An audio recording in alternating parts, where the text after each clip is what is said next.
Hey guys, this is Josh Boyd with Fight Church in Las Vegas, and I just wanted to make this quick video to give you kind of an update of what's going on with us, what we've been up to, and where we're headed. And real quick, I'll try to get through this as quick as possible, but we've had a very busy spring. We've been serving at events like always. We have a team of volunteers that we've kind of built from churches around town, and then of course our family, and we've just been continuing to volunteer at all the local events and building relationships with all the different fighters and coaches and refs and even guys from the athletic commission and of course their families. And I did a quick trip back to Indiana to do a couple of speaking engagements. I spoke at a youth group where the men's ministry was able to join us up in Pendleton, Indiana, and so had a great time doing that, built a great relationship with them, and started to lay some serious groundwork for being ministry partners with them. And they've even blessed us with a couple of donations, and so we're very excited about that and the potential that has. Also spoke for Teen Challenge Center in Terre Haute, and that went very well, and really had a great time of worship with those guys, and was able to share a very heartfelt message with them, and really felt like the Lord did something great while we were there. And so that was very good. And then we zipped right back here to Las Vegas, where we continue to visit the gyms, the local gyms here, Extreme Couture and Vandelay's Gym and the Syndicate Gym, and all the major gyms that are here in town, just getting over there as often as we can, once, twice a week, just to continue to touch base with fighters and coaches and the people that are involved in the MMA community here. But also been continuing to meet with guys individually, whether it's at the gym or at a coffee shop or here or there, depending on their schedule. But really been having some great meetings for accountability and just offering counsel and prayer and Bible study and whatever it is that they need. We continue to be able to help out fighters with practical needs as well, groceries and clothes and childcare and whatever it happens to be, and whatever resources we happen to have at the time. We have some really cool partnerships with a couple of companies, a couple of businesses where we can offer help to the fighters and the coaches with equipment and different training needs from time to time. So that's been great as well. More specifically, as far as what's been going on, just a week or so ago, we had the UFC Fight Week, which is an enormous event leading up to the 4th of July. And they have a great big giant fight event on that weekend. But then also, leading up to that, they have a ton of events and all kinds of stuff going on, press conferences and weigh-ins and all these different things that are open to all the fans that are in town for the event, as well as obviously fighters are there and coaches are there, and all of the people that we're trying to build relationships with and minister to. And so we had a great opportunity to go to some of those events and be there and have some exposure and get our name and our logo out there so that people know who we are and what we're about and what we're doing here in the MMA community. But tuff-n-uff, which is one of the organizations that we work with on a regular basis, then they normally kind of piggyback their events with the UFC. But this year, they were actually listed as an official Fight Week event. And so that was really neat, because then some of the UFC guys came over to the event and did a signing for the fans. And that gave us an opportunity to have a little bit of exposure with them while we were working the event and making ourselves available to the fighters that were participating in the tuff-n-uff event.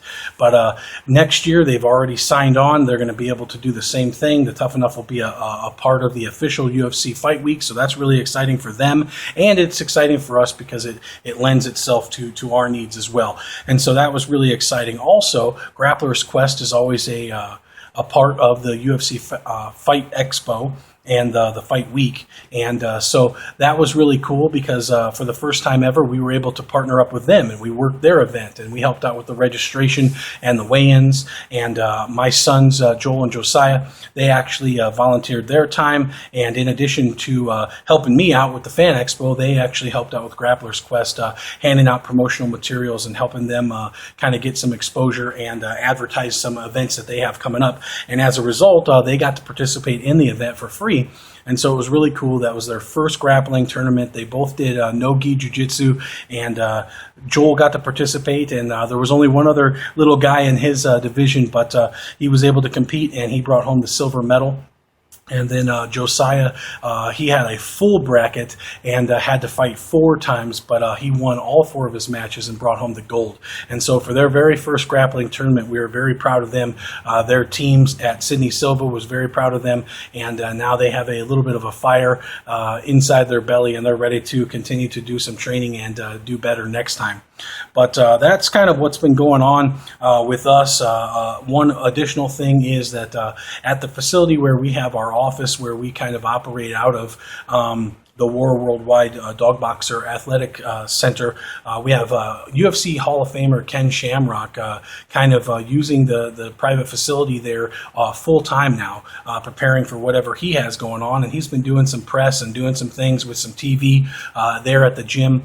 And so that's pretty cool. It definitely opens up opportunities for him and for the partners at the facility there. And ultimately, it gives us a little bit more credibility and opportunity. So we're excited about that. Also operating full-time now out of the facility is the Never Give Up Foundation, which is a nonprofit that's doing work with kids during the summer, making sure they have nutrition, and also working with some fighters to get them some mentoring and that sort of thing. And I've personally put together my paperwork, and I did my CPR training and my TB test and all that sort of thing. And so I'm waiting right now just to hear back from my fingerprints from the FBI. So hopefully that'll go through. But as soon as all my paperwork's in, I'm going to join with the Never Give Up program and help them out with mentoring the young people. And actually, I'll be doing a home visitation and working with the families. And so I'm really excited about that. As far as things we have coming up, this Sunday we're actually going to be visiting a local church here in town and doing a missions window. And so that's exciting because, we need to partner with as many people as we can. We need to get our name out there as much as we can and get some exposure, because we are kind of blazing the trail here for this ministry. And that's very exciting, and it's a great honor, but it's also a tremendous challenge. And because not too many people know that there is such a thing as this type of ministry, working with the MMA community, our funding is not where it needs to be. And so every church that we can partner with and get volunteers and get support is very good for us. And also in August, there is 3 tuff-n-uff events, which is kind of unusual. Normally, we can have up to 3 and 4 and 5 events in a month, but usually it's not the same organization. So we're excited to help out with all 3 of these tuff-n-uff events. The first one will be at the South Point, which is normally where they have their events. And then there's going to be another one at the Orleans, which is where they used to have their events. And then finally, rounding out the month, at the end of the month, they're going to go up to Mesquite, Nevada, which is about an hour north of Las Vegas. And they've had 2 events up there in the past, and we've had the honor and privilege of being able to help them out. And those are really fun events. Then there's also a King of the Cage at the end of the month here in Vegas. And then a week later, they're going to be having an event down in Laughlin, which is about an hour south. And we've been down to Laughlin and helped out with many events with King of the Cage and with other organizations, and that's a lot of fun as well. But we are just continuing to roll and continuing to do what we know we're supposed to be doing here, ministering to the MMA community here in Las Vegas and beyond. And one thing that I did want to share with you is that we're about halfway into this year. Obviously, we're into July, and we're still only able to raise about half of our monthly budget. And our budget is pretty bare bones already. We've trimmed and really shaved it down to our very basic needs. And unfortunately, we've just been unable to raise that full budget, and so every month we have about half of what we need coming in, and so we need your help. And not everybody has funds to give, and that's fine. There's many other ways that you can help us out.